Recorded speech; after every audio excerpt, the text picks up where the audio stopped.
জমিনের মধ্যে আল্লাহর ভয় তার অন্তরের মধ্যে এত বেশি যে আল্লাহর ভয়ে বান্দা তার সন্তানদেরকে একটা ওসিয়ত করে যায়, ও আমার সন্তান, আমি যখন দুনিয়ার থেকে চলে যাইব তোমরা আমার লাশটাকে পুড়ে ফেলবা। কি করবে? লাশটাকে পুড়ে ফেলবে। দুনিয়ার মধ্যে লাশ পোড়া ভালো কাজ না, এটা কাজ না, মুসলমানের কোনো কাজ এটা নয়। এবার যখন আল্লাহর বান্দা বলে আমি যখন দুনিয়ার থেকে চলে যাব সন্তান আমার লাশটাকে তোমরা পুড়ে ফেলবা, আমার লাশটাকে পুড়ে ফেলবা, পুরার পর আমার ছালিগুলাকে বাতাসের মধ্যে বাসাইয়া দিবা। এই কথা যখন সন্তানকে ওসিয়ত করে যায়, যখন আল্লাহর বান্দা দুনিয়ার থেকে বিদায় হয়ে যায়, ওসিয়ত অনুযায়ী বান্দার লাশটাকে পুড়ে ফেলা হয়। আল্লাহ পাক রব্বুল আলামিন যখন বাতাসের মধ্যে বাসাইয়া দেয়, এবার আমার মালিক আল্লাহ ডাক দিয়ে বলল, বাতাস তোমার মধ্যে যে সালিগুলা মেলাইয়ে দেওয়া হয়েছে, এই সালিগুলার মধ্যে থেকে আমার বান্দার যে সালিগুলা আছে এগুলাকে আমার মধ্যে আবার ফিরাইয়া দাও। আবার যখন আল্লাহকে বাতাস ফিরাইয়া দেয়, এবার আল্লাহ বলে বান্দাকে জিন্দা করো। আল্লাহর হুকুমে জিন্দা করা হয়। জিন্দা করার পর বান্দা থরথর করে কাঁপতে থাকে। এবার আল্লাহ জিজ্ঞাসা করে, বান্দা বল দুনিয়ার মধ্যে কি জন্য তুই এমন কাজ করলি, যে তোর লাশটাকে পুরাইয়া দিতে কেন বললি, এবং তুই এমন তরতর করে কাঁপতেছিস কেন? এবার আল্লাহকে ডাক দিয়ে বলল, দয়ার মালিক আল্লাহ, আমি জানতাম আমি যা কিছু করি না কেন তুমি আমাকে ধরে নিয়ে আসবা, আবার তুমি চাইলে আমাকে জিন্দা করতে পারবা। সব করার ক্ষমতার তোমার হাতে আছে। তুমি তো কুন ফায়াকুন বললেই হয়ে যায়। ইন্নাল্লাহ আলা কুল্লি শাইইন কাদির, তুমি তো হইলা সকল ক্ষমতার মালিক। ও আল্লাহ, আমি জানতাম, তারপরও তুমি এই কাজটা কেন করলা? এবার আল্লাহ যখন জিজ্ঞাসা করে, এবার বান্দা বলে, ও দয়ার মালিক আল্লাহ, একমাত্র তোমার আযাবের ভয়। আমি দুনিয়ার থেকে যে কাজটা করে আসছি, আমার লাশটাকে পোড়ার কথা বলছিলাম, শুধু একটাই কারণ, আল্লাহ তোমার আযাব থেকে বাঁচতে চেয়েছি, আল্লাহ, আর কোনো কারণ নাই। আল্লাহ বলে, বান্দা শোন, দুনিয়ার মধ্যে তুমি যা করেছো, তুমি যেহেতু আমার ভয়ে তুমি দুনিয়ার মধ্যে নাফরমানি করেই ফেলেছো, আর আমার ভয়ে যেহেতু কাজটা করেছো, যাও, আমি আল্লাহ ভয়ে করার কারণে তোমার জিন্দেগির সমস্ত গুনাহগুলোকে আমি আল্লাহ মাফ করে দিলাম। আল্লাহ তাআলা কোরআনে কারীমের মধ্যে আপনি আমাকে একটা ঘোষণা দিয়ে বলেন, ইন্নাল্লাহা আশতারা মিনাল মুমিনিনা আনফুসাহুম ওয়া আমওয়ালাহুম বিআন্না লাহুমুল জান্নাহ। আল্লাহ তাআলা বলে, গোলাম, দুনিয়ার মধ্যে আমি আল্লাহ, ইন্নাল্লাহা আশতারা মিনাল মুমিনিন, দুনিয়ার যত মুমিন বান্দা আছে, আশতারা মিনাল মুমিনিনা আনফুসাহুম ওয়া আমওয়ালাহুম বিআন্না লাহুমুল জান্নাহ। আল্লাহ বলে, আমি আল্লাহ আনফুসাহুম ওয়া আমওয়ালাহুম, তোমার জান এবং মাল, বিআন্না লাহুমুল জান্নাহ, আমি আল্লাহ জান্নাতের বিনিময় তোমার কাছ থেকে খরিদ করেছি। আল্লাহ তাআলা আমার আলোচ্য আয়াতের অর্থ বাংলা যদি বুঝে থাকেন, তাহলে আওয়াজ দিয়ে বলেন, আল্লাহ তাআলা আমার জান, আমার মাল আল্লাহ কিসের বিনিময়ে কিনে নিয়েছেন? আর সবাই বলেন, কিসের বিনিময়? জান্নাতের বিনিময় আল্লাহ তাআলা আমার জান, আমার মাল আল্লাহ কিনে নিয়েছে। যদি আল্লাহ বলে, গোলাম, তুমি যদি মনে করো জান্নাতে যাইবা, জান্নাত তোমার চাওয়া পাওয়া থাকে, তাহলে তোমার জিন্দেগিতে তোমার জীবন বলতে আর কিছুই নাই, তোমার ঘর বলতে আর তোমার কিছুই নাই, তোমার বাড়ি বলতে আর তোমার কিছুই নাই, যাতে সব আমি আল্লাহর। তুমি শুধু সাধারণ কিছু সময়ের জন্য ভাড়াটিয়ার মতন দুনিয়াতে বসবাস করবা। 60 বছর, 50 বছর, 70 বছর জিন্দেগিতে যা সময় আমি আল্লাহ তোমাকে দিয়েছি, তা তোমার যখন শেষ হইয়া যাবে, আমি আল্লাহ যখন তোমাকে ডাক দিব, তোমার বাড়ি, তোমার ঘর, তোমার সন্তান, তোমার বিবি, তোমার যা কিছু আছে সব ছেড়ে তোমাকে খালি হাতে রওনা দিতে হবে। কথা বলেন ঠিক কিনা? আল্লাহ পাক রব্বুল আলামিন বলে, আমার জান, আমার মাল সব আল্লাহ তাআলা জান্নাতের বিনিময় খরিদ করেছে। তাহলে আমার বলতে আর কিছুই নাই। দুনিয়ার মধ্যে আমি আমার মালিকের গোলাম, আমার একটাই পরিচয়, দুনিয়ার মধ্যে আমি আমার মালিকের গোলাম। আর এই গোলামি যেই বান্দা করি করি মালিকের সন্তুষ্টি অর্জন করতে পারবে, তারাই যাওয়ার পর মৃত্যুবরণ করবে, কবরে শুয়ে থাকবে, জান্নাতে আরামসে ঘুমাইবে, কবরটা জান্নাতের বাগান। এরপর এখান থেকে উঠবে, হাসর নাসর হবে, এরপর আল্লাহ তাদেরকে আবার জান্নাতে দিবে।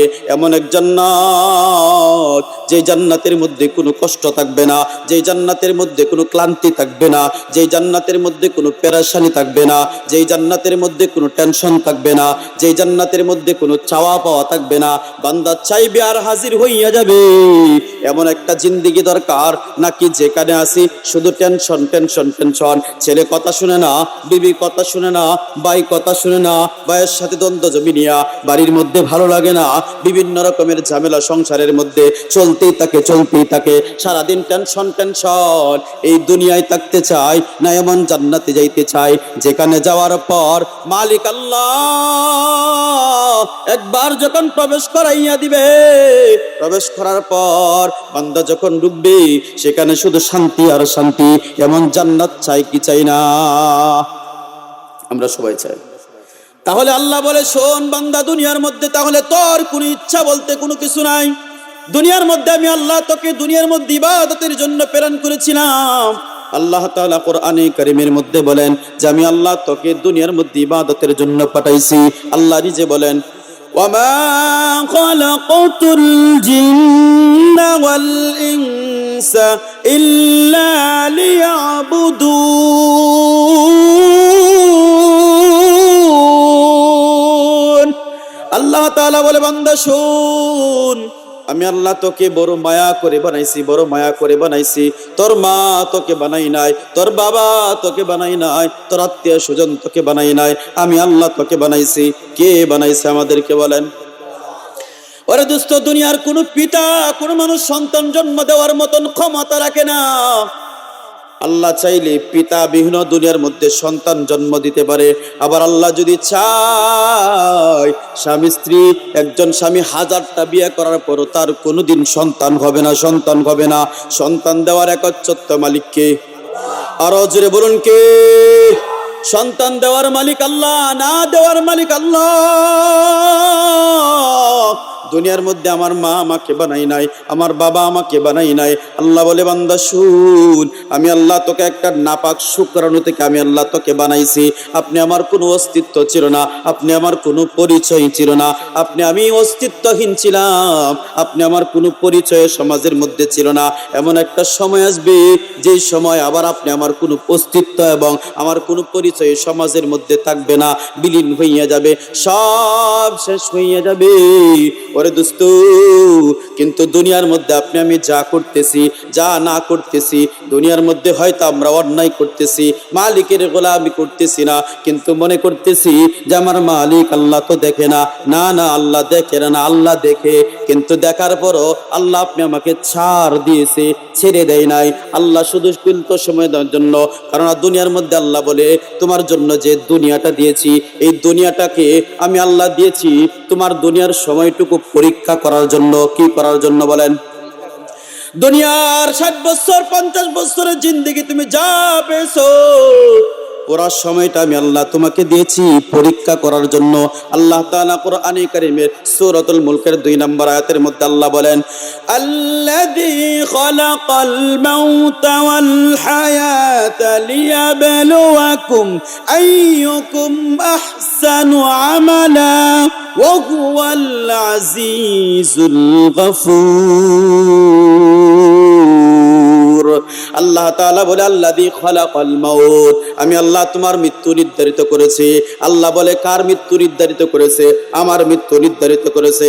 আল্লাযী খালাকাল মাউতা ওয়াল হায়াত, আল্লাহ বলে মৃত্যু এবং হায়াতের মধ্যে যেই সময়টুকু আমি আল্লাহ তোমাকে দিয়েছি, আইয়ুকুম আহসানু আমালা, কে দুনিয়ার মধ্যে সময় পাওয়ার পর আমি আল্লাহর গোলামি করো, কে দুনিয়ার মধ্যে গোলামি করো না, কে দুনিয়ার মধ্যে গিয়ে করবা কি করবা না, এটা তোমার ব্যক্তিগত একটা সুযোগ, তোমাকে সময়সীমা দেওয়া হয়েছে। কিন্তু জেনে রাখো বান্দা, আমি আল্লাহ তোমাকে হায়াত যেটা দিয়েছি এটা একদিন শেষ হয়ে যাবে। দুনিয়ার একটা উদাহরণ হলো আমাদের সমাজের মধ্যে বরফ, ছিলেন কিনা বরফ? বরফ ছিলেন না? এই বরফ যে বানায় বিক্রেতা, তিনিও জানে এই বরফ কিছুক্ষণ বাহিরে রাখলে আস্তে আস্তে আস্তে আস্তে গলে গলে শেষ হয়ে যাবে, তার কোনো অস্তিত্ব থাকে না। ঠিক তেমনি ভাবে দুনিয়াতে একজন মানুষ জন্মগ্রহণ করে যখন সে বুঝমান হয়, তখন সেই কথা সবাই বুঝে যে আমি এই দুনিয়ার মধ্যে থাকতে পারবো না, দুনিয়ার সব ছেড়ে আমাকে চলে যেতে হবে।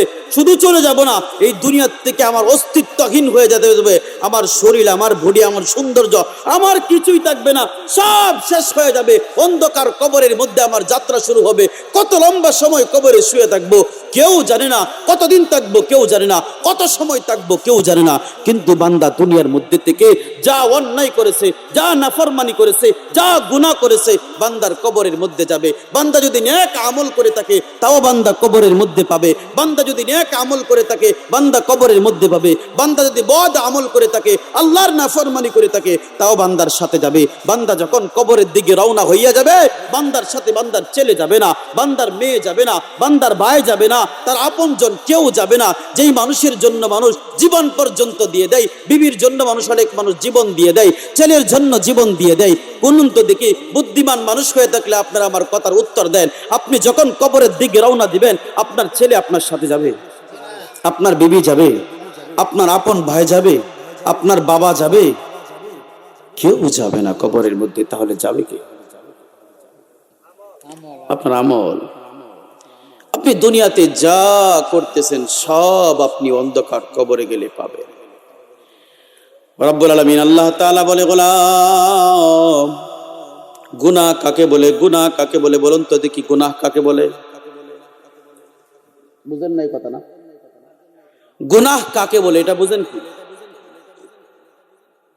আমি যে মালিকের নাফরমানি থেকে বাঁচবো, বাঁচার জন্য তো আগে বোঝা দরকার যে আমার গুনাহ যেটা, অন্যায় যেটা, এটা কি, কোত্থেকে হয়, কিভাবে হয়, এটার থেকে এটা কি, এটা তো আগে বোঝা দরকার। না বুঝলে আপনি গুনাহ থেকে বাঁচবেন কি করে? গুনাহ কাকে বলে?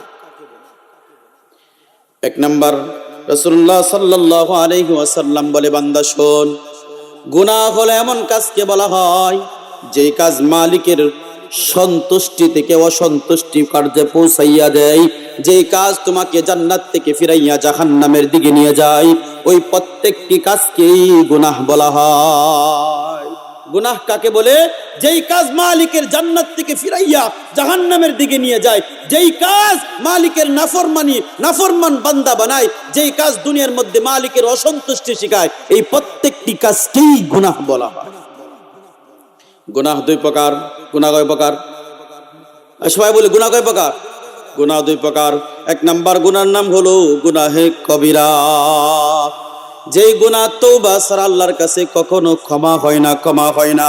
আল্লাহ পাক রব্বুল আলামিন বলে, বান্দা, গুনাহ দুই প্রকার। এক নাম্বার গুনার নাম হলো গুনাহে কবিরা। এই কবিরা গুনাহ সমাজের মানুষ অনেকে হয়তো চিনে না।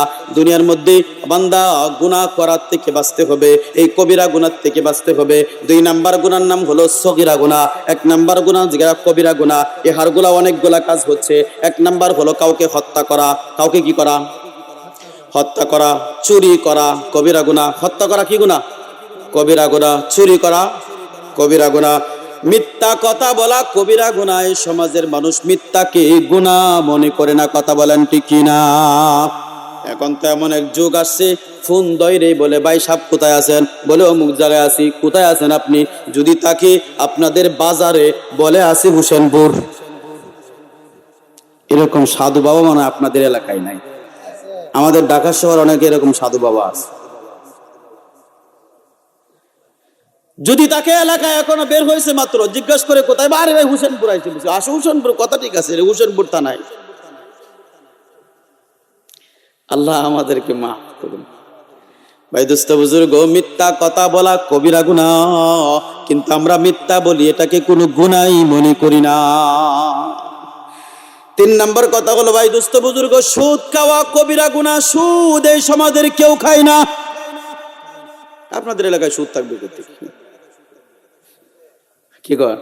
সুদ তো না। আমার এলাকায় এক লোক এসে বলতেছে, হুজুর আমরা সুদ নেই না, ইন্টারেস্ট নেই। কি নেই? ইন্টারেস্ট। সুদ খায় না, ইন্টারেস্ট নেই। আচ্ছা, কথার কথা, বাতি এটার নাম লাইট।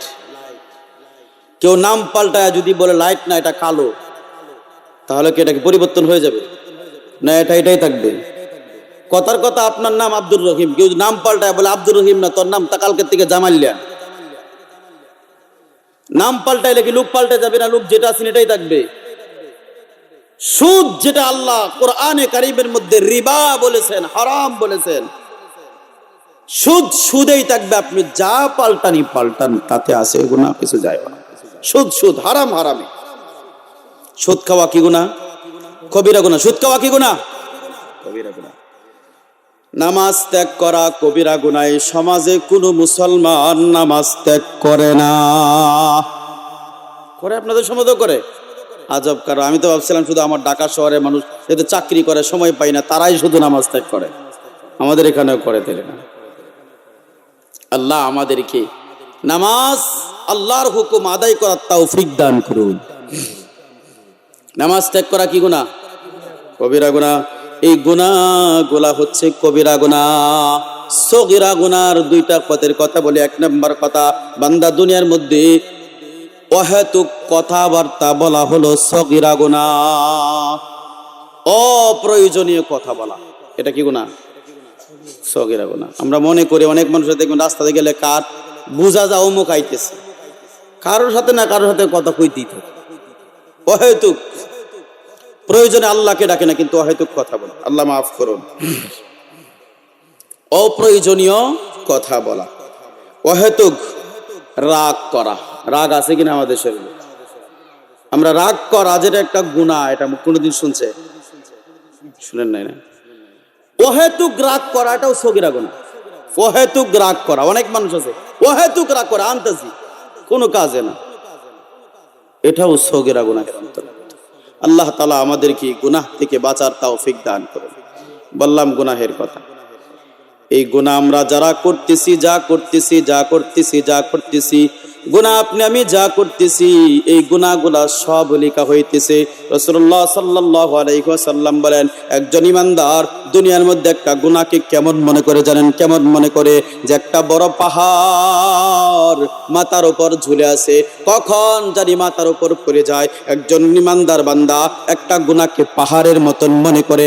আর একজন বেদিন বেঈমান যে আল্লাহর গুনাহকে গুনাহ মনে করে না, তার কাছে নাকের ডগায় একটা মাছি যদি বসে, মাছিটা এরকম ভাবে তাড়াইয়া দেয়, তার কাছে যেরকম মাছি তাড়ানোটা কোনো ব্যাপার না, কোনো কিছু মনে করে না। যে গুনাহগার গুনাহ মনে করে না, সে গুনাহটাকে নাকের ডগার মাছির মতন মনে করে। আর একজন ইমানদার সে একটা গুনাহ কেমন মনে করে? যে পাহাড়ের মতন বড়, আমার মাথার উপর জসে আছে, যে কোনো সময় মাথার উপর পড়তে পারে। ওরে দোস্ত, যেই বান্দা একটা গুনাহকে এত বড় মনে করে, সেই বান্দা তো ইচ্ছা করে কখনো গুনাহ করতে পারে না। কথা বলেন ঠিক কিনা? এই গুনাহ আমরা করতেছি, যারা নাফরমানি করতেছি, আমরা ভাবতেছি যে গুনাহ করতেছি, কি হইতেছে। আল্লাহ পাক রব্বুল আলামিন বলে, বান্দা শুন, আল্লাহুম্মা নাখতিমু আলা আফওয়াহিহিম ওয়া তুকাল্লিমুনা আইদিহিম ওয়া তাশহাদু আরজুলুহুম বিমা কানু ইয়াকসিবুন। আল্লাহ তাআলা বলে, আল্লাহুম্মা নাখতিমু আলা আফওয়াহিহিম। বান্দা তুমি যখন দুনিয়ার থেকে চলে যাইবা, যখন বিচার কার্য শুরু হবে, দুনিয়ার বিচারের মতন হবে না, আল্লাহ বলে, সেদিন তোমার এই জবানটাকে আল্লাহ বন্ধ করে দিবে। আল্লাহ জবান যখন বন্ধ করে দিবে, আল্লাহুম্মা নাখতিমু আলা আফওয়াহিহিম ওয়া তুকাল্লিমুনা আইদিহিম। আল্লাহ বলে, সেদিন আপনার এই হাতগুলা কথা বলবে। কোন কে কথা বলবে? ওয়া তুকাল্লিমুনা আইদিহিম, আল্লাহ বলে সেদিন আপনার হাত কথা বলবে, হাতকে আল্লাহ জবান খুলে দিবে, হাত আপনার বিরুদ্ধে কথা বলবে। এরপর আল্লাহ তাআলা বলেন ওয়া তুকাল্লিমুনা আইদিহিম ওয়া তাশহাদু আরজুলুহুম, আল্লাহ বলে তোমার পাগুলা তোমার বিরুদ্ধে কথা বলবে। তুমি কোন জায়গায় দাঁড়াইয়া তুমি হাতের দ্বারা কোথায় নাফরমানি করেছো, পায়ের দ্বারা কোথায় নাফরমানি করেছো, এই পা এই হাত তোমার বিরুদ্ধে সাক্ষী দিবে। আল্লাহ অমুক জায়গায় দাঁড়াইয়া এই হাতের দ্বারা সে অন্যায় করেছিল, আল্লাহ অমুক জায়গায় দাঁড়াইয়া তোমার বান্দা পায়ের দ্বারা গুনাহগুলা করেছিল, হেঁটে হেঁটে গিয়েছিল, এই পা তোমার বিরুদ্ধে সাক্ষী দিবে। আল্লাহুম্মা নাখতিমু আলা আফওয়াহিহিম ওয়া তুকাল্লিমুনা আইদিহিম ওয়া তাশহাদু আরজুলুহুম বিমা কানু ইয়াকসিবুন, আল্লাহ বলে মুখ যখন বন্ধ করে দেওয়া হবে সেদিন হাত কথা বলবে। এরপর আল্লাহ পাক রব্বুল আলামিন বলে তোমার পা তোমার বিরুদ্ধে কথা বলবি। গুনাহ যে করতেছি সমস্যা হবে কিনা? সমস্যার এক কারণ বললাম। 2 নাম্বার কারণ, আল্লাহ তাআলা বলে যে বান্দা দুনিয়ার মধ্যে থেকে তুমি যখন চলে যাইবা সেদিন তোমার যে চোখ আছে চোখ, তোমার যে কান আছে কান, আর তোমার শরীরের যে চামড়া আছে এই চামড়া তোমার বিরুদ্ধে কথা বলবে। আহা, কি উপায় হবে সেদিন চিন্তা করেন, কি উপায়টা হবে আপনার। আল্লাহ পাক রব্বুল আলামিন বলেন হাত্তা ইযা মা জাউহা শাহিদা আলাইহিম সামউহুম ওয়া আবসারুহুম ওয়া জুলুদুহুম, আল্লাহ বলে বান্দা শোন, দুনিয়ার মধ্যে তো অন্যায় তুমি করতেছো, তো অন্যায় করতেছো, দুনিয়ার কেউ দেখে না, দুনিয়ার কেউ দেখে না, কেউ দেখার প্রয়োজন নাই। তুমি যত অন্যায় করতেছো তোমার এই চোখে দেখতেছো, দেখে দেখে গুনাহ করতেছো, টিভির মধ্যে তাকাইয়া তাকাইয়া গুনাহ করতেছো, মোবাইলে হারাম ভিডিও দেখতেছো, মোবাইলে হারাম ভিডিও দেখতেছো, তোমার এই চোখ তোমার বিরুদ্ধে সাক্ষী দিবে, তোমার কান তোমার বিরুদ্ধে সাক্ষী দিবে। আল্লাহ বলে চালানোর কোনো জায়গা থাকবে না।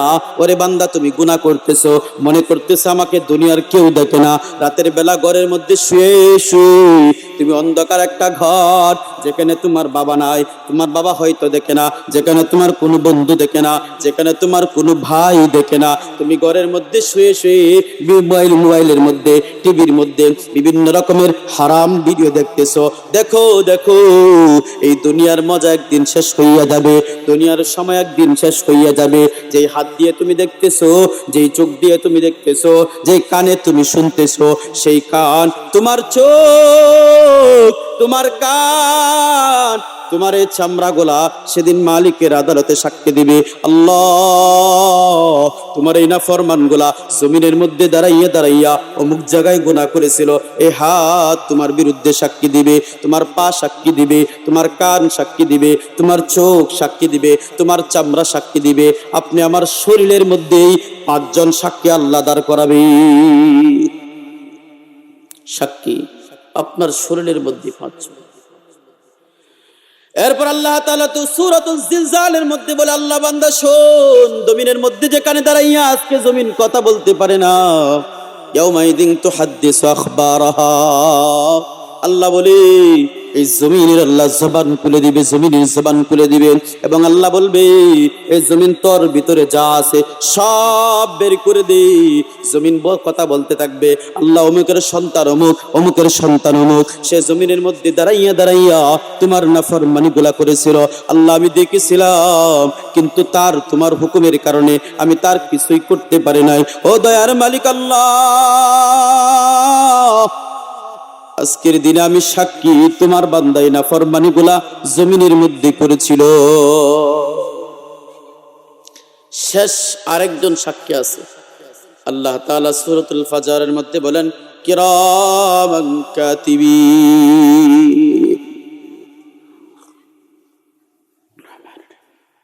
কিরামান কাতিবিন, সম্মানিত 2 জন লেখক তোমার 2 কাঁধের মধ্যে আল্লাহ তাআলা নিযুক্ত করে দিয়েছেন। তুমি বান্দা দুনিয়ার মধ্যে যা করতেছো সব লেখা হইতেছে। যাররা থেকে যাররা পরিমাণ তুমি গুনাহের কাজ করেছো তাও তোমার কাঁধের 2 ফেরেশতা লিখতেছে। যাররা থেকে যাররা পরিমাণ তুমি নেকের কাজ করেছো তাও তোমার 2 কাঁধের ফেরেশতা লিখতেছে। তুমি নেকের কাজ করলেও তুমি পাইবা, গুনাহের কাজ করলেও তুমি দেখতে পাইবা। ওরে দোস্ত, গুনাহ যে করে সে তো মালিকের নাফরমান হইয়া যায়। যে মালিকের নাফরমানি করে সে আল্লাহর জান্নাতে যাবে না, আল্লাহর জান্নাতে যাবে না। যে মালিকের গোলামি করে না, মালিকের অসন্তুষ্টি অর্জন করে, সে আল্লাহর জান্নাতে যাবে না। আল্লাহর জান্নাতে ওই বান্দা যাবে যেই বান্দা দুনিয়ার মধ্যে মালিকের সন্তুষ্টি অর্জন করতে পারে, যে মালিকের সন্তুষ্টি অর্জন করতে পারে। যে হুজুর আমি তো দুনিয়ার মধ্যে চলতে ফিরতে গিয়া গুনাহ করে ফেলেছি, মালিকের অসন্তুষ্টি অর্জন করে ফেলেছি, এখন আমরা কি করব? এখন কি করব? আল্লাহ তাআলা বলে, বান্দা শোন, দুনিয়ার মধ্যে তুমি যত গুনাহ করেছো, তো অন্যায় করেছো, যত নাফরমানি করেছো, তোমার টেনশনের কোনো কারণ নাই, টেনশনের কোনো কারণ নাই। আমি আল্লাহ তোমার জন্য একটা ব্যবস্থা করে রেখেছি। আল্লাহ জানে বান্দা দুনিয়ার মধ্যে যখন আসবে, এই মানুষগুলো আসার পর ভুল করবে, এটাই স্বাভাবিক।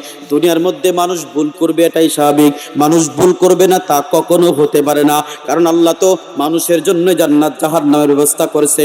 মানুষ যদি ভুল না করে জাহান্নামে যাবে কে? আর যে ভুল করবে, ভুল না করলে তা মানুষ হইল কি করে? মানুষ তো সে যে দুনিয়ার মধ্যে ভুল করে। ওরে দোস্ত, দুনিয়ার মধ্যে চলতে ফিরতে গিয়া আমরা গুনাহ করে ফেলেছি, অন্যায় করে ফেলেছি, আমরা বড় ভুল করে ফেলেছি।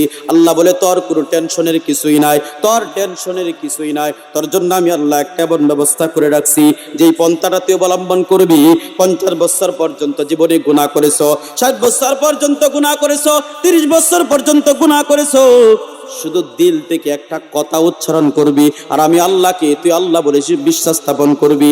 যা করেছি ভুল স্বীকার করবি, আর করব না বলে বলবি। বলবি তো বলবি, আমি আল্লাহ তোর জীবনের সব গুনাহগুলা মাফ করে দিব। আল্লাহ পাক রব্বুল আলামিন বলে, ইয়া আইয়ুহাল্লাযীনা আমানু তুবু ইলাল্লাহ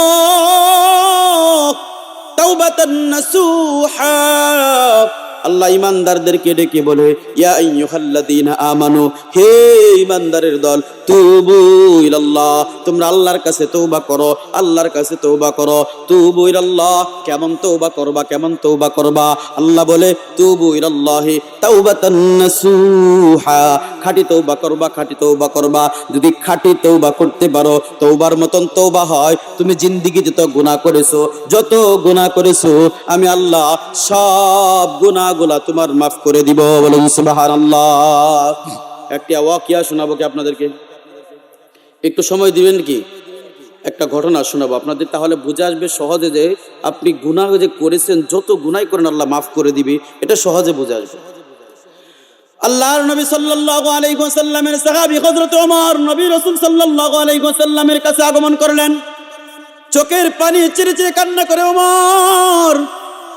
নবী ডাক দিয়ে বলল, ওমর কান্না করেন কেন? এবার ডাক দিয়ে বলল, পয়গম্বর, আমি যখন রাস্তা দিয়ে আসি, রাস্তার পাশে দেখলাম একটা যুবক বসে হাউমাউ করে কান্না করতেছে। তার কান্না দেখে আমারও কান্না পাইছে, এই জন্য আমি কান্না করতেছি। সাহাবায়ে কেরামের দিল তো এমন ছিল, তাদের কান্না দেখলে চোখের পানি পড়তো। আমাদের দিল এত কঠিন, আমরা কান্না করি তো কান্না করেছি, কান্নার বাহানাও করতে জানি না, কান্না করি কিন্তু চোখ দিয়ে পানি পড়ে না।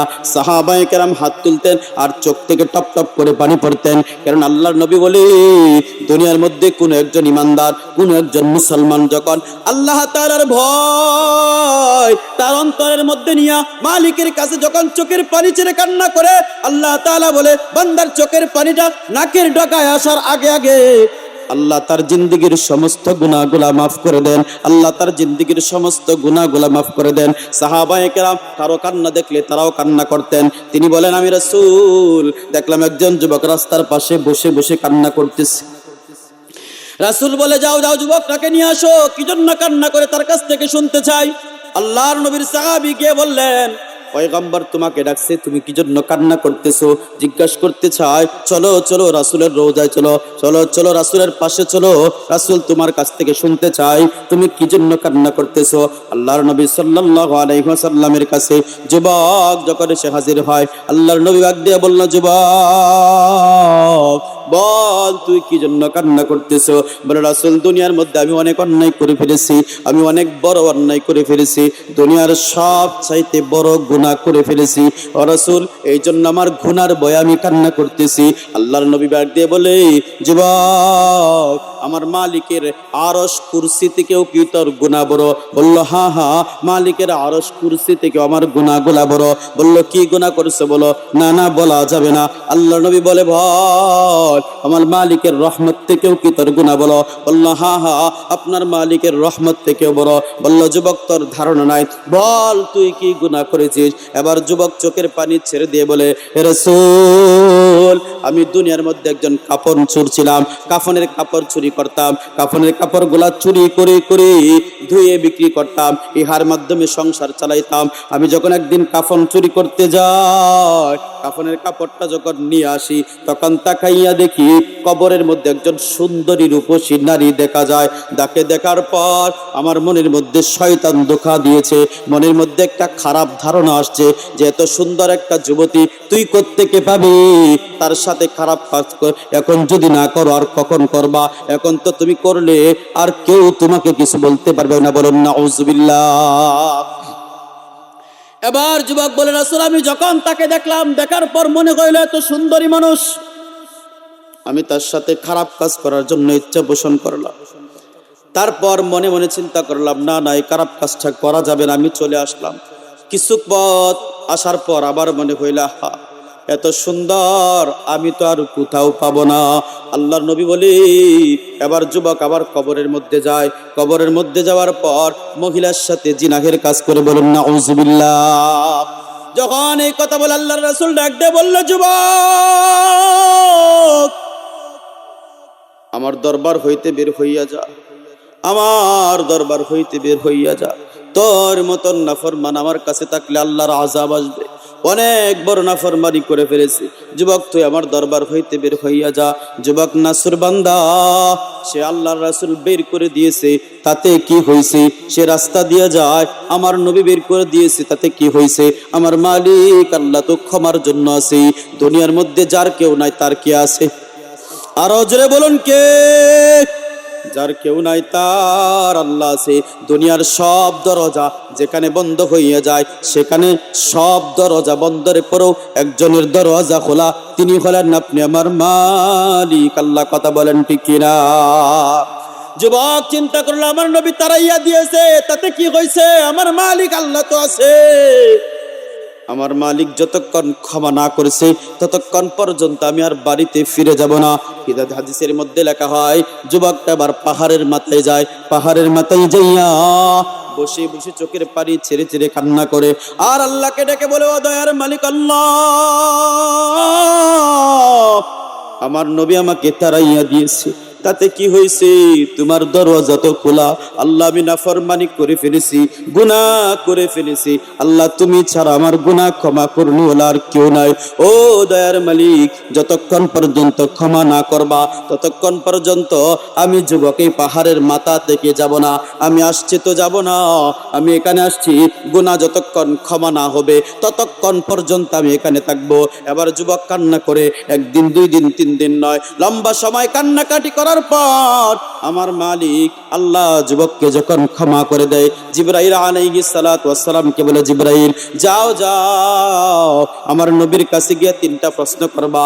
1 নাম্বার বলবা দুনিয়ার মধ্যে রিজিকের মালিক কে? বলুন রিজিকের মালিক কে? আরো জোরে বলুন রিজিকের মালিক কে? জিবরাইল আমিন জিজ্ঞাসা করে, হে পয়গম্বর, আপনার আল্লাহ আপনার কাছ থেকে জানতে চেয়েছে দুনিয়ার মধ্যে রিজিকের মালিক কে? পয়গম্বর বলে, রিজিকের মালিক হচ্ছে আল্লাহ। দুনিয়ার যত মাখলুক আছে সবার রিজিকের মালিক আল্লাহ, আমি নবীর রিজিকের মালিক আল্লাহ। 2 নাম্বার কথা হলো, আল্লাহর নবীকে জিজ্ঞাসা করে, হে রাসূল বলেন হায়াত এবং মৌতের মালিক কে? আপনারা বলুন হায়াত এবং মৌতের মালিক কে? হায়াত এবং মৌতের মালিক হলো আমার আল্লাহ। জিবরাইল জিজ্ঞেস করে, পয়গম্বর বলেন দুনিয়ার মধ্যে কাকে আল্লাহ হায়াত দিবে, কাকে আল্লাহ মৃত্যু দিবে, এই ক্ষমতা কার? আল্লাহর নবী বলে, একমাত্র আমার মালিক আল্লাহ ছাড়া আর কারো কোনো ক্ষমতা নাই। এবার আল্লাহ তাআলার প্রশ্নের 3য় প্রশ্ন হলো, জিবরাইল আমিন জিজ্ঞেস করি, হে রাসূল বলেন আল্লাহ কাকে ক্ষমা করবে, কাকে করবে না? আল্লাহ কখন ক্ষমা করবে, কখন করবে না? একচ্ছত্র ক্ষমতার মালিক কে? এবার জিবরাইল আমিন বলে, তাহলে শুনেন, যেই যুবক আপনার দরবারে আসছিল আপনি তাকে তাড়াইয়া দিয়েছেন, আল্লাহ তাআলা জানাইয়া দিয়েছে ওই যুবকের তওবা আল্লাহ কবুল করেছে, এমন ভাবে কবুল করেছে যে আল্লাহ তার জিন্দেগীর সমস্ত গুনাহগুলো আল্লাহ মাফ করে দিয়েছে। এই জন্য দুনিয়ার মধ্যে আপনি আমার তওবা যদি তওবার মতো হয়, যে মালিক আল্লাহ তোমার কাছে মাথা নত করেছি, তোমার কাছে আমি আল্লাহ ক্ষমা চাইতেছি, যতক্ষণ পর্যন্ত তুমি ক্ষমা না করবা আমি আজকের ময়দান থেকে ফিরে যাইব না। আল্লাহ তুমি আমাকে ক্ষমা করলে আমি আল্লাহ ফিরে যাব, এমন তওবা যদি করতে পারেন আপনি আমার জিন্দেগীর গুনাহগুলো আল্লাহ মাফ করে দিবে। আল্লাহ তাআলা ক্ষমা করবে, শুধু ক্ষমা করবে না। আল্লাহ তাআলা বলে, যে বান্দা মালিকের কাছে যায়, ওয়া আনিস্তাগফিরু রাব্বাকুম সুম্মা তুবু ইলাইহি, আল্লাহ বলে বান্দা শুন, যে বান্দা দুনিয়ার মধ্যে তওবা করে ইস্তিগফার করে আল্লাহ তাকে বড় পছন্দ করে, আল্লাহ তাকে বড় পছন্দ করে, আল্লাহ তাকে বড় মহব্বত করে। আমাদের এখানে অনেকের মনে হইতে পারে আমি অনেক গুনাহ করেছি, আমাকে আল্লাহ ক্ষমা করবে না। আল্লাহর ভয় যদি অন্তরে থাকে আর আল্লাহর ভয় নিয়ে যদি ক্ষমা চান, আল্লাহ অবশ্যই অবশ্যই আপনি আমাকেও ক্ষমা করে দিবেন। রাসূলুল্লাহ সাল্লাল্লাহু আলাইহি ওয়াসাল্লাম তার কিতাবের মধ্যে একটা ঘটনা লেখেন, হাদিসের মধ্যে বলেন যে একটা লোক জমিনের মধ্যে আল্লাহর ভয় তার অন্তরের মধ্যে এত বেশি যে আল্লাহর ভয়ে বান্দা তার সন্তানদেরকে একটা ওসিয়ত করে যায়, ও আমার সন্তান, আমি যখন দুনিয়ার থেকে চলে যাইব তোমরা আমার লাশটাকে পুড়ে ফেলবা, পুড়ে ফেলবা। কি করবে? লাশটাকে পুড়ে ফেলবে। দুনিয়ার মধ্যে লাশ পোড়া ভালো কাজ না, ভালো কাজ না, এটা কাজ না, মুসলমানের কোনো কাজ এটা নয়। এবার যখন আল্লাহর বান্দা বলে, আমি যখন দুনিয়ার থেকে চলে যাব সন্তান আমার লাশটাকে তোমরা পুড়ে ফেলবা, আমার লাশটাকে পুড়ে ফেলবা, পুরার পর আমার ছালিগুলাকে বাতাসের মধ্যে বাসাইয়া দিবা। এই কথা যখন সন্তানকে ওসিয়ত করে যায়, যখন আল্লাহর বান্দা দুনিয়ার থেকে বিদায় হয়ে যায়, ওসিয়ত অনুযায়ী বান্দার লাশটাকে পুড়ে ফেলা হয়। আল্লাহ পাক রব্বুল আলামিন যখন বাতাসের মধ্যে বাসাইয়া দেয়, এবার আমার মালিক আল্লাহ ডাক দিয়ে বলল, বাতাস তোমার মধ্যে যে সালিগুলা মেলাইয়ে দেওয়া হয়েছে, এই সালিগুলার মধ্যে থেকে আমার বান্দার যে সালিগুলা আছে এগুলাকে আমার মধ্যে আবার ফিরাইয়া দাও। আবার যখন আল্লাহকে বাতাস ফিরাইয়া দেয়, এবার আল্লাহ বলে বান্দাকে জিন্দা করো। আল্লাহর হুকুমে জিন্দা করা হয়। জিন্দা করার পর বান্দা থরথর করে কাঁপতে থাকে। এবার আল্লাহ জিজ্ঞাসা করে, বান্দা বল, দুনিয়ার মধ্যে কি জন্য তুই এমন কাজ করলি, যে তোর লাশটাকে পুরাইয়া দিতে কেন বললি, এবং তুই এমন তরতর করে কাঁপতেছিস কেন? এবার আল্লাহকে ডাক দিয়ে বলল, দয়ার মালিক আল্লাহ, আমি জানতাম আমি যা কিছু করি না কেন তুমি আমাকে ধরে নিয়ে আসবা, আবার তুমি চাইলে আমাকে জিন্দা করতে পারবা। সব করার ক্ষমতার তোমার হাতে আছে, তুমি তো কুন ফায়াকুন বললেই হয়ে যায়। ইন্নাল্লাহা আলা কুল্লি শাইইন কাদির, তুমি তো হইলা সকল ক্ষমতার মালিক। ও আল্লাহ, আমি জানতাম, তারপরও তুমি এই কাজটা কেন করলা? এবার আল্লাহ যখন জিজ্ঞাসা করে, এবার বান্দা বলে, ও দয়ার মালিক আল্লাহ, একমাত্র তোমার আযাবের ভয়। আমি দুনিয়ার থেকে যে কাজটা করে আসছি, আমার লাশটাকে পোড়ার কথা বলছিলাম, শুধু একটাই কারণ, আল্লাহ তোমার আযাব থেকে বাঁচতে চেয়েছি, আল্লাহ, আর কোনো কারণ নাই। আল্লাহ বলে, বান্দা শোন, দুনিয়ার মধ্যে তুমি যা করেছো করেছো, তুমি যেহেতু আমার ভয়ে তুমি দুনিয়ার মধ্যে নাফরমানি করেই ফেলেছো, আর আমার ভয়ে যেহেতু কাজটা করেছো, যাও যাও, আমি আল্লাহ ভয়ে করার কারণে তোমার জিন্দেগীর সমস্ত গুনাহগুলোকে আমি আল্লাহ মাফ করে দিলাম। আল্লাহ তাআলা বলে, বান্দা দুনিয়ার মধ্যে কুল ইয়া ইবাদিয়াল্লাযীনা আসরাফু আলা আনফুসিহিম লা তাকনাতু মির রাহমাতিল্লাহ। আল্লাহ পাক রব্বুল আলামিন বলে, কুল ইয়া ইবাদিয়াল্লাযীনা আসরাফু। এখানে আল্লাহ পাক দেখেন কত সুন্দর করে, কত মায়া করে আল্লাহ আপনি আমাকে ডেকে বলেন। মুফাসসিরিনে কেরাম বলেন, কোরআনে কারীমের মধ্যে সবচাইতে আশ্চর্যজনক আয়াতের নাম হলো এই আয়াত, কুল ইয়া ইবাদিয়াল্লাযীনা আসরাফু। আল্লাহ বলে, কুল ইয়া ইবাদি, হে আমার বান্দা। দুনিয়ার মধ্যে আমরা কার বান্দা? আরো জোরে বলেন, আমরা কার বান্দা? আল্লাহ আপনি আমাকে ডেকে বলেন, কুল ইয়া ইবাদি, হে আমার বান্দা, আলা আনফুসিহিম, যারা দুনিয়ার মধ্যে গুনাহ করতে করতে নিজের নফসের উপর জুলুম করে ফেলেছো, নিজের নফসের উপর জুলুম করেছো, লা তাকনাতু মির রাহমাতিল্লাহ, জুলুম করলে কি হয়েছে, তুমি আমার আল্লাহর রহমত থেকে সইরা যাইও না, আমি আল্লাহর রহমত থেকে নৈরাশ হইও না, কারণ আমি আল্লাহর রহমত, আমি আল্লাহর রহমত অনেক বড়। বান্দা তুমি গুনাহ করেছো, একবার গুনাহ করেছো আবার তওবা করো, আবার গুনাহ করেছো আবার তওবা করো, আবার গুনাহ করেছো আবার তওবা করো। আল্লাহ বলে বান্দা শুন, যতবার তওবা করবি, যতবার ক্ষমা চাইবি, যতবার গুনাহ করবি, যতবার গুনাহ করার পর পর তওবা করবি, যতবার তওবা করবি, আমি আল্লাহ তোর সব তওবা কবুল করব, সব গুনাহগুলো আল্লাহ মাফ করে দিব। তোর এই চিন্তা করার কোনো কারণ নাই যে আমি কালকে তো গুনাহ করেছিলাম, আজকে তো তওবা করেছি, আবার গুনাহ করলাম, আবার কি তওবা করলে আল্লাহ কবুল করবে কিনা। আল্লাহ বলে তোর কোনো চিন্তার কারণ নাই, তুই আবার গুনাহ করেছিস, আমি আল্লাহর কাছে আবার তওবা কর। যখন গুনাহ করবি দাঁড়াইয়া দাঁড়াইয়া সাথে সাথে তওবা কর, তোর তওবা করতে দেরি হবে, আমি আল্লাহ তোর তওবা কবুল করতে দেরি করব না। قل يا عبادي الذين اسرفوا على انفسهم لا تقنطوا من رحمة الله إن الله يغفر الذنوب جميعا إنه هو الغفور الرحيم। আল্লাহ বড় দয়ালু, আল্লাহ বড় দয়ালু। আপনি আমি যত গুনাহ করি না কেন, সব গুনাহ যদি খাঁটিভাবে তওবা করতে পারি, খাঁটিভাবে ক্ষমা চাইতে পারি, তাহলে সব গুনাহ আল্লাহ মাফ করে দেবে। শুধু মাফ করবে, শুধু মাফ করবে তা না, আল্লাহ তাআলা কোরআনে কারীমের মধ্যে অন্য আয়াতের মধ্যে বলেন, ইল্লা মান তাবা ওয়া আমানা ওয়া আমিলা সলিহা, ইল্লা মান তাবা ওয়া আমানা ওয়া আমিলা সলিহা। বান্দা দুনিয়ার মধ্যে এই বান্দাগুলা খাঁটি তওবা করে, খাঁটি তওবা যে বান্দা করে, তওবা করার পর যখন বান্দা নেক আমলের মধ্যে লেগে থাকে, আল্লাহ পাক রব্বুল আলামিন কি সংবাদ, সুসংবাদ দেয় যে বান্দা গুনাহ করার পর যখন তওবা করবি, যে এই গুনাহগুলা করছি আর করব না, আল্লাহ করব না, এই কথাগুলো যখন তওবা করবি, পরের থেকে যখন তুই নেক কাজের মধ্যে লেগে যাবি, এরপর আল্লাহ বলে ইল্লা মান তাবা ওয়া আমানা ওয়া আমিলা সলিহা ফাউলাইকা ইউবাদদিলুল্লাহু সাইয়্যাতিহিমুল হাসানাত। আল্লাহ বলে বান্দা শুন, এরপর যত গুনাহ করেছিলে এগুলা তো আমি আল্লাহ ক্ষমা করব, প্রত্যেকটি গুনাহকে আমি আল্লাহ নেকি বানাইয়া তোর আমল নামার মধ্যে দিয়ে বলবেন সুবহানাল্লাহ। তওবা করে লাভ কি?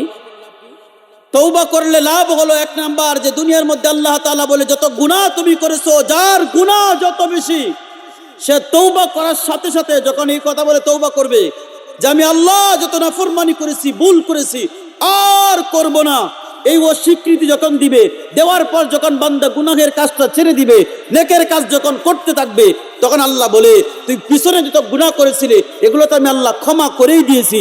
শুধু ক্ষমা করে নাই, ইল্লা মান তাবা ওয়া আমানা ওয়া আমিলা সলিহা ফাউলাইকা ইউবাদদিলুল্লাহু সাইয়্যাতিহিমুল হাসানাত। আল্লাহ বলে আমি তোর প্রত্যেকটি গুনাহকে নেকি বানাইয়া তোর আমলনামায় দিয়ে দিলাম, বলুন সুবহানাল্লাহ। আর কি স্যার, দুনিয়াতে আপনি আমার আর কি প্রয়োজন বলেন? और दोस्तों দুনিয়ার মধ্যে কোন মানুষ যখন তওবা করে তওবা করার পর বান্দার মধ্যে কোনো গুনাহ থাকে না, কোনো গুনাহ থাকে না, সব গুনাহগুলো আল্লাহ মাফ করে দেন। বান্দা যত বড় গুনাহগার হোক না কেন, বান্দা যত বড় গুনাহগার হোক না কেন, যত গুনাহ করুক না কেন, সব গুনাহ যদি বান্দা একত্রে হাজির করে আল্লাহর কাছে ক্ষমা চায়, আল্লাহ ক্ষমা করতে বিন্দু পরিমাণ দেরি করে না। আপনার কাছে মনে হইতে পারে যে আল্লাহ এত গুনাহ মাফ করবে কি করে? ডিজিটাল যুগ, বোঝার জন্য সহজ উপায়, আপনাদের প্রত্যেকের হাতে, বেশিরভাগ লোক এখানে আছেন অ্যান্ড্রয়েড সেট আছে, বড় বড় মোবাইল, একজনের মোবাইলে 32 জিবি, 60 জিবি, 256 জিবি একটা আপনাদেরকে মেগাবাইট দেওয়া আছে, যেটার মধ্যে দুনিয়ার হাজার জিনিস রাখা যায়।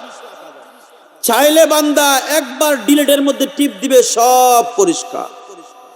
এরকম আছে কিনা? নাই। দুনিয়ার মানুষ যদি হাজার তথ্য রাখার পর এক টিপে, এক ডিলিটে সব পরিষ্কার করতে পারে, যে মালিক আল্লাহ আপনি আমাকে এত মায়া করে, এত আদর করে বানাইছে, সেই মালিকের কাছে যখন আপনি গুনাহ থেকে ক্ষমা চাইবেন, তিনি চাইলে সব ক্ষমা করতে পারে না, সব ক্ষমা করতে পারে।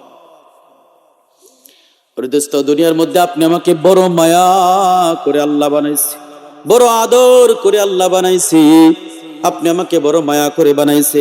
আপনার যে চেহারাটা দেখা যায়, এই চেহারাটা আল্লাহ নিজ হাতে বানাইছে। আল্লাহ নিজ হাতে আমার চেহারাটা বানাইছে। আল্লাহ জাহান্নামে দেওয়ার জন্য বানাই নাই, আল্লাহ জান্নাতের জন্য বানাইছে। ভাই দুস্থ বুজুর্গ, দুনিয়ার মধ্যে আপনি আমি আসছি, হয়তো দুনিয়ার মধ্যে দুনিয়ার লোভে পড়ে, সন্তানের মায়ায় পড়ে, বিবির মায়া পড়ে, অর্থের মায়ায় পড়ে, ক্ষমতার মায়ায় পড়ে গুনাহ করে ফেলেছি, গুনাহ করে ফেলেছি, অন্যায় করে ফেলেছি, নাফরমানি করে ফেলেছি। ওরে দোস্ত, একবার সবাই আল্লাহর কাছে আওয়াজ দিয়ে বলেন, ও দয়ার মালিক আল্লাহ, যত গুনাহ করেছি, ভুল করেছি, সবাই বলেন গুনাহ করেছি, যত ভুল করেছি আর গুনাহ করব না। আল্লাহ তুমি আমাদেরকে মাফ করে দাও। এবার আসুন আমার আলোচ্য বিষয় যেটা ছিল, যে আল্লাহ তাআলা বলে, বান্দা দুনিয়ার মধ্যে তুমি যত গুনাহ করেছো, সকল গুনাহকে আমি আল্লাহ তাআলা চাইলেই, তুমি ক্ষমা চাইলে আমি আল্লাহ তাআলা সব গুনাহকে আমি আল্লাহ তাআলা ক্ষমা করে দিতে পারি। কিসের মাধ্যমে? তওবার মাধ্যমে। কিসের মাধ্যমে? তওবা কাকে বলে? যে বাংলা ভাষায় সহজ কথা, যে আমি জীবনে যত অন্যায় করেছি, যত গুনাহ করেছি, সব গুনাহগুলা হচ্ছে অন্যায়, এটা আমার নাফরমানি, আল্লাহ তুমি আমাকে মাফ করে দাও। এই কথাগুলা দিল থেকে বললেই আল্লাহ আপনি আমাকে মাফ করে দিবেন। ইস্তিগফার আছে কিনা? ইস্তিগফার একটা বিশাল আমল হলো আস্তাগফিরুল্লাহ, এটাও একটা তওবার আমল। আস্তাগফিরুল্লাহ, আস্তাগফিরুল্লাহ, আস্তাগফিরুল্লাহর ফজিলত আমাদের জানা নাই। দুনিয়ার মধ্যে কোনো মানুষ যদি আস্তাগফিরুল্লাহর ফজিলত জানতো, আস্তাগফিরুল্লাহর ফজিলত জানতো, তাহলে দুনিয়ার মানুষ সব ছেড়ে সারাদিন আস্তাগফিরুল্লাহ পড়তো। আপনার ছেলেটা বিদেশের বাড়িতে যাইতে পারতেছে না, টাকা জমা দিয়েছেন, বই জমা দিয়েছেন, ব্যবস্থা হচ্ছে না, আপনি সারাদিন আস্তাগফিরুল্লাহ, আস্তাগফিরুল্লাহ, আস্তাগফিরুল্লাহ পড়েন আর মালিকের কাছে দোয়া করেন, ইনশাআল্লাহ ইহার বদলতে আপনার কাজ হইয়া যাবে। আপনার টাকার অভাব, আপনি মুসিবতের মধ্যে আছেন, আপনি সারাদিন পড়েন আস্তাগফিরুল্লাহ, আস্তাগফিরুল্লাহ, আস্তাগফিরুল্লাহ, দেখবেন আপনার টাকার সমস্যা আল্লাহ সমাধান করে দিবে। আপনি দুনিয়ার পেরেশানির মধ্যে আছেন, আপনি আস্তাগফিরুল্লাহ, আস্তাগফিরুল্লাহ সারাদিন পড়েন আর মালিকের কাছে দোয়া করেন, দেখবেন ইস্তিগফারের বদলতে আল্লাহ তাআলা আপনার এই সমস্যাগুলোও সমাধান করে দিবে। আপনার সন্তান কথা শুনে না, আপনি ইস্তিগফার পড়েন, আস্তাগফিরুল্লাহ, আস্তাগফিরুল্লাহ, আস্তাগফিরুল্লাহ বারবার পড়েন, দেখবেন ইস্তিগফারের বদলতে আল্লাহ তাআলা আপনার যত সমস্যা আছে সব সমস্যাগুলো আল্লাহ সমাধান করে দিবি। ওরে দোস্ত, শেষ কথা, সংক্ষিপ্ত কথা এবং শেষ কথা, এই ইস্তিগফার দুনিয়াতে যত আপনার সমস্যা আছে, কি আছে বলেন? যত সমস্যা আছে, সব সমস্যার জন্য আপনি সারাদিন ইস্তিগফার পাঠ করেন, আস্তাগফিরুল্লাহ মনে মনে পড়েন আর পড়েন আর আল্লাহর কাছে দোয়া করেন, আপনার সব হাজত ইস্তিগফারের বরকতে আল্লাহ পূরণ করে দিবেন ইনশাআল্লাহ। শেষ কথা যেটা বলছিলাম, শেষ একটা আমল হলো এমন, আমরা যখন রাতের বেলা ঘুমাইতে যাই না, প্রতিদিন ঘুমাই কে কে? আমরা ঘুমাই কিনা? আমি ঘুমাই প্রতিদিন, আপনারা ঘুমান? প্রতিদিন সবাই ঘুমান তো না? ইনশাআল্লাহ। তাই আমলটা সহজ, যারা না ঘুমায় এদের জন্য সমস্যা। ঘুমানোর আগে একটা ছোট্ট আমলের কথা বলি, করলে আশা করা যায় আল্লাহ আপনাকেই জান্নাতে দিবে ইনশাআল্লাহ। এক নাম্বার, যখন ঘুমাইতে যাবেন এই কথা বলবেন, আল্লাহ দুনিয়াতে আমার উপর যদি কোনো বান্দা জুলুম করে থাকে, আল্লাহর রস্তে আমি আল্লাহ তাকে ক্ষমা করে দিলাম, আল্লাহ আমি তাকে ক্ষমা করে দিলাম।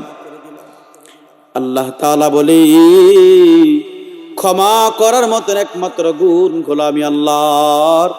আমার বান্দা যখন আমার গুণ ধারণ করেছে, যা যা আমি আল্লাহ আমার বান্দাকেও ক্ষমা করে দিলাম। দুই নাম্বার হলো, যখন বিছানায় মাথা লাগাইবে, তখন বান্দা এই কথা মনে মনে চিন্তা করবে, ও দয়ার মালিক আল্লাহ, আমি অনেক গুনাহ করেছি, এমন যে গুনাহ দুনিয়ার কেউ দেখে নাই, এমন গুনাহ আছে কিনা নাই? এমন অনেক গুনাহ আছে কিনা নাই? এমন অনেক গুনাহ আছে যে গুনাহ আমি দুনিয়াতে করেছি কিন্তু দুনিয়ার কেউ দেখে নাই, দুনিয়ার কেউ দেখে নাই, কিন্তু কেউ না দেখলে আল্লাহ দেখেছে, আল্লাহ দেখেছে।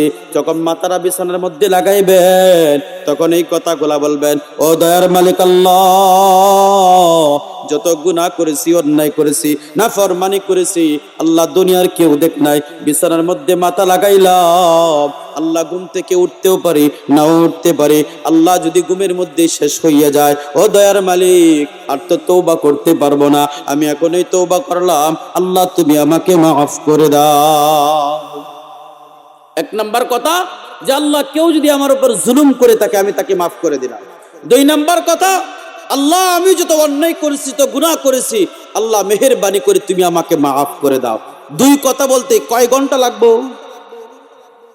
কথা বলে না, কয় ঘন্টা লাগবে? আধা মিনিট সময় লাগবে। আমল কঠিন না সহজ? সহজ। তাহলে প্রতিদিন রাতের বেলা ঘুমানোর সময় এই আমলটা করবো তো ইনশাআল্লাহ? ইনশাআল্লাহ করবো তো ইনশাআল্লাহ? ইনশাআল্লাহ।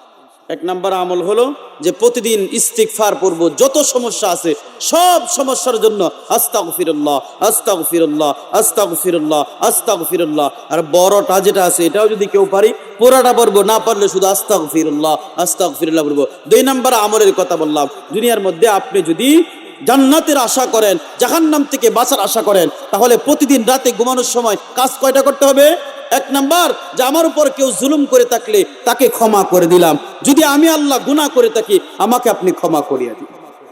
সহজ না?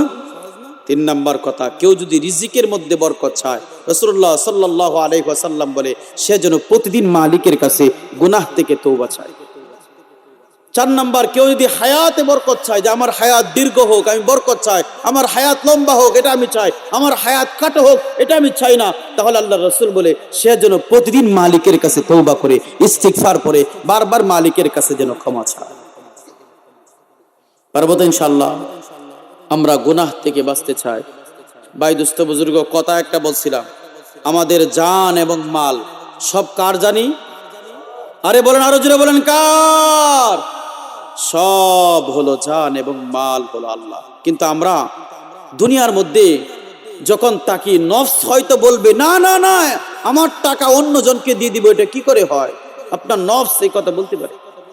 রাসূলুল্লাহ সাল্লাল্লাহু আলাইহি ওয়াসাল্লামের হাদিসের একটা সাহাবীর একটা ছোট্ট হাদিস বলি, এরপরে আলোচ্য বিষয় শেষ। সংক্ষিপ্ত কথা, একেবারে সংক্ষিপ্ত, কেউ উঠি না ভাই, ওঠাপাঠা না করি। রাসূলুল্লাহ সাল্লাল্লাহু আলাইহি ওয়াসাল্লাম একজন সাহাবীর বিষয়ে ঘোষণা করলেন। কি ঘোষণা জানেন? ঘোষণা হইল যে একজন ব্যক্তি আসছে, একজন সাহাবী, যা বেদুনের বাড়ির সাথে থাকে, তার একটা বেদুইন আছে, যেই বেদুইনের একটা খেজুর গাছ এরকম বাঁকা হইয়া তার বাড়িতে আসছে। আমাদের অনেক ভাই বেরাদার তাদের বাড়ির গাছ আমাদের বাড়িতে আসে না? আর এরকম আসে কিনা? ঠিক খেজুর গাছ এরকম বাঁকা হইয়া ওই সাহাব ডিস্টার্ব কেমন জানেন?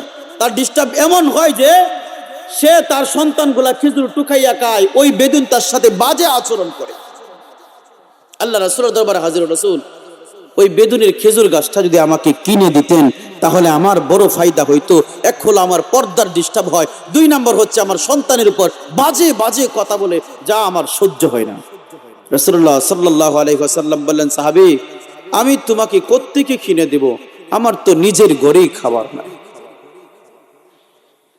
ওরে দোস্ত, যিনি দুনিয়ার পৃথিবীর সবচেয়ে শ্রেষ্ঠ মানুষ ছিল, যিনি পাহাড়ের জন্য যদি দোয়া করতো যে আল্লাহ এই পাহাড়টাকে তুমি স্বর্ণ বানাইয়া দাও, এটা আমাকে দিয়ে দাও, আল্লাহ দিত কি দিত না?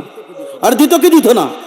যদি বলতো আল্লাহ আমার ঘরের মধ্যে খাবার, স্বর্গীয় খাবার পাঠাও, আল্লাহ আসমান থেকে আমার রাসূলের জন্য স্বর্গীয় খাবার পাঠাইতো। কিন্তু রাসূল পেটের মধ্যে পাথর বাঁধছে কি বাঁধে নাই? আরে নিজে না খাইয়া সাহাবীদেরকে খাওয়াইছে কি খাওয়াই নাই? সাহাবী যখন এই কথা বলল, বলার পর রাসূল বলল, আমার তো কিনে দেওয়ার মতন সামর্থ্য আমার নাই। বললো ঠিক আছে, যাও আমি একটা ব্যবস্থা দেখি করা যায় কিনা। এবার আল্লাহর নবী একটা এলান দিলেন, এই সাহাবীর যে প্রয়োজনীয় গাছটা আছে বেদুইনের কাছ থেকে কেউ যদি কিনে দেয়, আল্লাহ তার জন্য জান্নাতে একটা খেজুর গাছের ব্যবস্থা করে। বলেন সুবহানাল্লাহ। পাশে দিয়ে আরেকজন সাহাবী যাচ্ছে, তিনি কথাটা শুনলেন, শোনার পর রাসূলের কাছে আসলেন, হে রাসূল আপনি যে বললেন ওই খেজুর গাছটা কিনে দিলে আল্লাহ জান্নাতে খেজুর গাছ দিবে, এটা আপনি বলছেন কিনা? বলল হ্যাঁ আমি বলছি, যদি আপনি বলে থাকেন তাহলে আমি সাহাবী এই খেজুর গাছটা কিনে দেব ইনশাআল্লাহ। এবার বেদুইনের বাড়িতে গেল, গিয়ে বললো তোমার এই খেজুর গাছটা বিক্রি করবো আমার কাছে। বললো না না, এটা আমার খুব প্রয়োজনীয় গাছ, এটা আমি বিক্রি করব না। বললো কিসের বিনিময় তুমি দিবা? হ্যাঁ বিনিময় দিব। কিসের বিনিময় দিবা? যে বললো তোমার যে খেজুর গাছ আছে, এই খেজুর গাছের বিনিময় কি চাও? তিনি বলল তখনকার সময়ের 100 খেজুরের বাগানের একটা বাগান, সাধারণ বাগান না, অনেক বড় বাগান। বলল আমাকে যদি 100 খেজুরের বাগান দিতে পারে, একটা বড় বাগান দিতে পারে, তাহলে এই খেজুর গাছটা দিয়ে দিব। সাহাবী বলল আমার 100 খেজুরের বাগানের একটা বাগান আছে, যাও তোমাকে ওই বাগানটা দিয়ে দিলাম, ওই খেজুর গাছটা তুমি আমাকে দিয়ে দাও। কথাগুলো মনোযোগ দিয়ে শুনুন। সাহাবী এই খেজুর গাছ কিনলেন, আল্লাহর নবীর দরবারে আসলেন, রাসূল আমি খেজুর গাছ কিনেছি, আমার যেই ভাই সাহাবী তার তো কষ্ট হচ্ছে খেজুর গাছের জন্য, ওই খেজুর গাছটা আপনি তাকে দিয়ে দেন। তিনি হাসতেছেন, নাচতেছেন, যাইতেছেন, রাস্তা দিয়া হাঁটতেছে আর নাচতেছে আর যাইতেছে, কি আনন্দ, আমার মালিক আমার জন্য জান্নাতে খেজুর গাছের ব্যবস্থা করছে। হাসতে হাসতে বাড়িতে গিয়ে দেখে বিবি খেজুর বাগানের মধ্যে কাজ করতেছে। বিবিকে ডাক দিয়ে বললো, বিবি আমার, তুমি খেজুর বাগানে কাজ করতেছো, এখান থেকে বের হয়ে আসো। বললো স্বামী আমার ভিতরে আসুন, কাজ অনেক আছে, এখানে ভিতরে এসে বলুন না। বললো না না, এটার ভিতরে আর যাওয়া যাবে না, এই খেজুরের বাগান এখন আর আমার নাই, তুমি এখান থেকে বের হয়ে আসো। যে কি হয়েছে? যে আমি 100 খেজুরের এই বাগানটা আমি একটা জান্নাতি খেজুর গাছের বিনিময়ে দিয়ে আসছি। বিবি ডাক দিয়ে বললো, স্বামী আমার উত্তম কাজ করেছেন, আপনার মালিক যদি আপনাকে জান্নাত দেয় আমাকে ছাড়াইয়া দেবে না, আপনার মালিক আমাকেও জান্নাতে দিবে। এবার সাহাবী যখন এই কথা শুনলো, শোনার পর দেখেন কেমন বিবি আর কেমন স্বামী, দুজন মিলে খেজুরের পুরা বাগান জান্নাতের গাছের বিনিময়, জান্নাতের গাছের আশায় তারা সব দিয়ে দিল। আপনি আমি দুনিয়ার মধ্যে যখন আমাদেরকে দান সৎকার কথা বলা হয়, তখন আমরা অনেকে আছি পকেট থেকে টাকা ছাড়তে চাই না।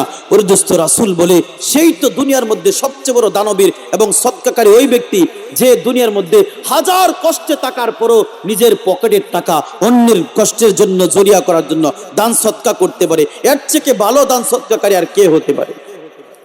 রাসূল বলে, দুনিয়ার মধ্যে দান সৎকার করে তার বালা মুসিবত দূর হইয়া যায়। কি দূর হয়? দুনিয়ার বালা মুসিবত যদি আপনি দূর করতে চান, আপনাকে গ্যারান্টি দিলাম, খুদার কসম, আপনি দান যত করবেন আপনার তত বালা মুসিবত দূর হবে। 2 নাম্বার, কেউ যদি রিজিক বাড়াইতে চান, কি বাড়াইতে চান? রিজিক। খুদার কসম করে বলছে, আপনাকে শুধু বলার জন্য বলছি না, আমার উস্তাদ আমাকে, আমার জীবনের একটা ঘটনা বলে আপনাকে আমি কথাগুলো মূল কথার দিকে যাচ্ছি। আমার উস্তাদ আমাকে বলছিল, যেই মসজিদে তুমি নামাজ পড়বা, এই মসজিদে যতদিন নামাজ পড়বা, একদিন নামাজ পড়ছো 5 টাকা হলো মসজিদে দান করবা, কারণ মসজিদে তোমার কাছে পাও না। খুদার কসম, এরপর থেকে আমি যতদিন, আমি তো কত মসজিদে নামাজ পড়ি কোনো হিসাব নাই, আমি যেই মসজিদে নামাজ পড়ি 1 বার 2 বার, আমার যদি খেয়াল থাকে আর পকেটে টাকা থাকে, কোনোদিন আমি মসজিদ থেকে 10-5 টাকা না দিয়ে যাই না। আল্লাহ আমাকে গরিব বানাই নাই, ভালো রাখছে আলহামদুলিল্লাহ। আপনাকে বলে, খুদার কসম করে বলছে, আপনার যদি দুনিয়ার মধ্যে রিজিক বাড়াইতে চান, আপনি প্রতিদিন 2 টাকা 5 টাকা 10 টাকা করে দান সৎকার অভ্যাস করুন, আপনার রিজিক অবশ্যই বাড়বে ইনশাআল্লাহ। যেমন তুমি দিলে জমিন, দিয়েছো আসমান, সুখের সমাজ গড়তে দিলে, তেমনি কোরআন তোমার দয়ায় ফুরান,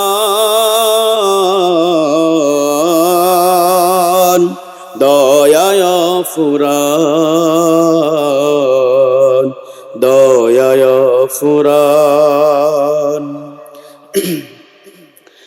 তৃষ্ণা নিবারণে দিলি স্বচ্ছ সাধু পানি, জঠর জ্বালা ঝোরাতে আর ফল ফসল জানি। তৃষ্ণা নিবারণে দিলি স্বচ্ছ সাধু পানি, জঠর জ্বালা জোরাতে আর ফল ফসল জানি। পথের দিশাই তেমনি দিলে রাসূল আকরাম, রাসূল আকরাম, রাসূল আকরাম, তোমার দয়ায় ফুরান,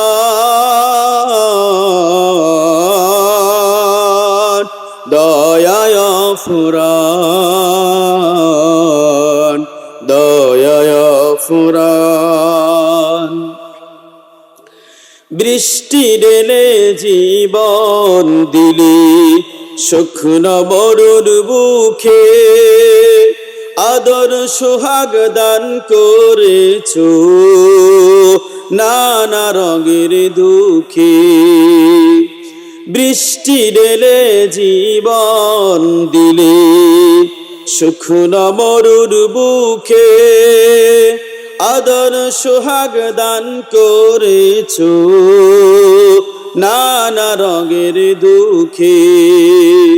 দান করেছো তেমনি তুমি জ্ঞান আর বিজ্ঞান,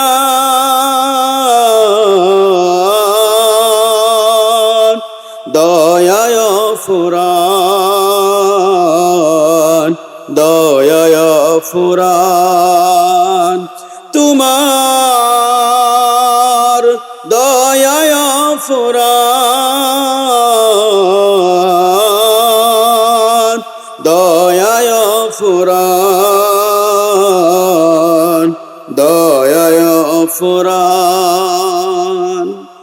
ربنا ظلمنا أنفسنا وإن لم تغفر لنا وترحمنا لنكونن من الخاسرين اللهم إني ظلمت نفسي ظلما كثيرا اللهم إني ظلمت نفسي ظلما كثيرا ولا يغفر الذنوب إلا أنت আসমান জমিনের মালিক আল্লাহ,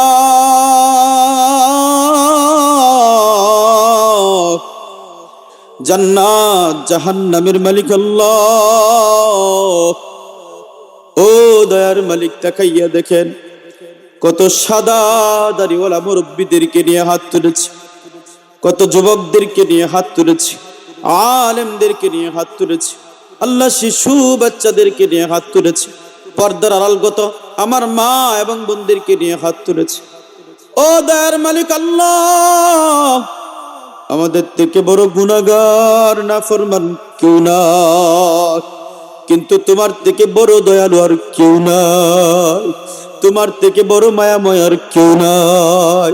আল্লাহ তুমি বড় মায়া করে আমাদেরকে বানাইছো, আল্লাহ বড় আদর করে তুমি আমাদেরকে বানাইছো। জাহান্নামে দেওয়ার জন্য নয় আল্লাহ, জাহান্নামে দেওয়ার জন্য নয়। জাহান্নামের আগুন কবরের মধ্যে ধাউ ধাউ করে জ্বলবে, আল্লাহ কেউ নিভাইতে পারবে না। ও দয়ার মালিক, চোখের পানি জাহান্নামের আগুন নিভাইতে পারে। ও আল্লাহ,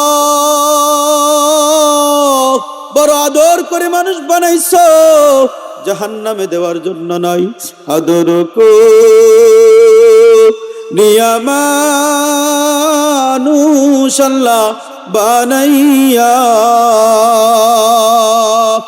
কেমনে দিবেন জাহান্নামে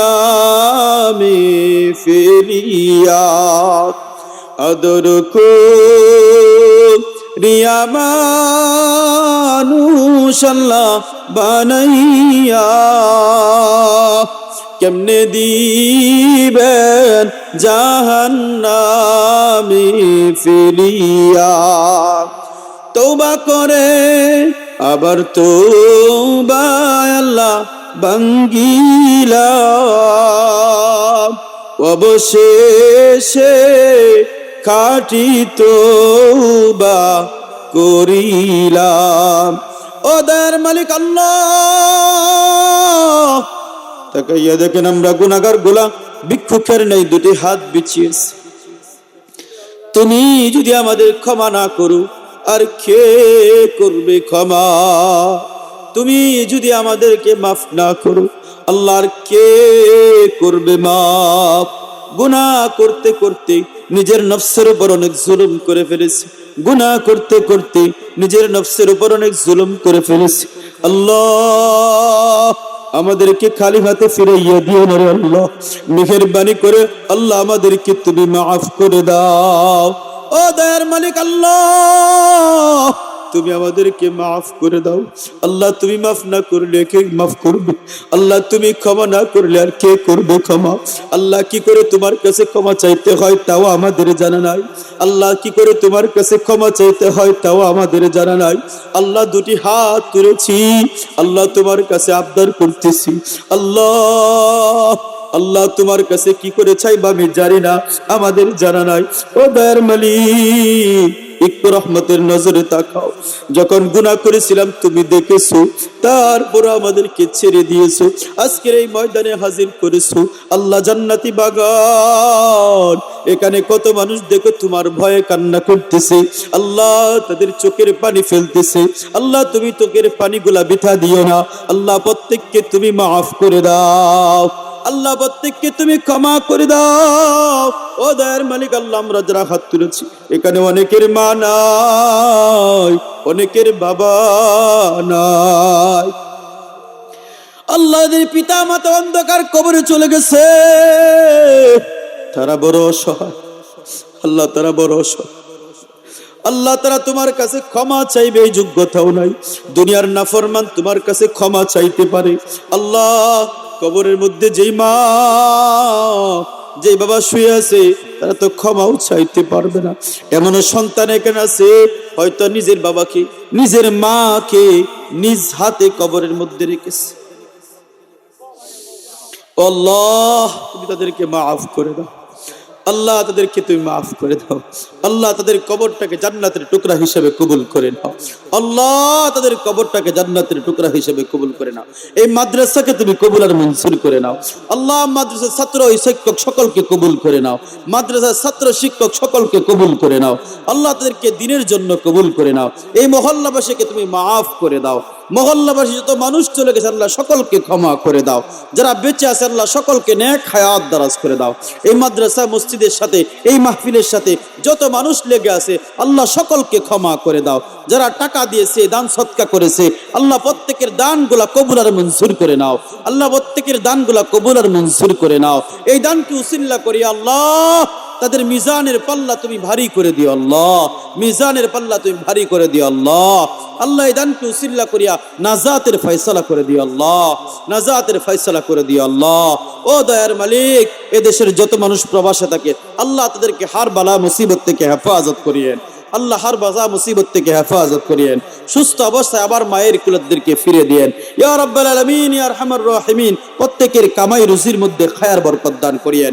প্রত্যেকের ছেলে সন্তান মেয়ে সন্তানগুলোকে নেক সন্তান হিসেবে কবুল করে নিয়েন। ও দয়ার মালিক আল্লাহ মেহেরবানি করে আমাদেরকে আপনি মাফ করিয়ে দেন। আল্লাহ যারা এই আয়োজন করেছে আল্লাহ তাদের আয়োজনকে কবুল করে নিয়েন। আল্লাহ তাদের আয়োজনকে কবুল করে নিয়েন। আমাদের সাথে অনেক মা বোনেরা হাত তুলেছে আল্লাহ তাদেরকে আপনি মাফ করিয়া দিন। আল্লাহ তাদেরকে রাবিয়া বসরির মতন কবুল করিয়া নিন। অনেক বাবারা হাত তুলেছে, অনেক যুবকেরা হাত তুলেছে, অনেক শিশু বাচ্চারা হাত তুলেছে। আল্লাহ আমাদের প্রত্যেককে তুমি তোমার গোলাম হিসেবে কবুল করে নাও। আল্লাহ তোমার গোলাম হিসেবে কবুল করে নাও ইয়া রাব্বাল আলামিন ইয়া আরহামার রাহিমিন। আল্লাহ তুমি আমাদের দোয়া কানা কবুল আর মঞ্জুর করে নাও। রব্বুল আলামিন এই দুনিয়ায় পাঠাইছো, কে কোন দিন চলে যাব কারো জানা নাই। রব্বুল আলামিন যখন চলে যাওয়ার সময় হয়ে যাবে আল্লাহ তোমার সন্তুষ্টি অবস্থায় নিও, ঈমান অবস্থায় নিও, আমল অবস্থায় নিও। আল্লাহ শেষ সময় আমাদের প্রত্যেকের জবানের মধ্যে জারি করে দিও কালিমে তাইয়্যিবা লা ইলাহা ইল্লাল্লাহ মুহাম্মাদুর রাসূলুল্লাহ সাল্লাল্লাহু আলাইহি ওয়াসাল্লাম।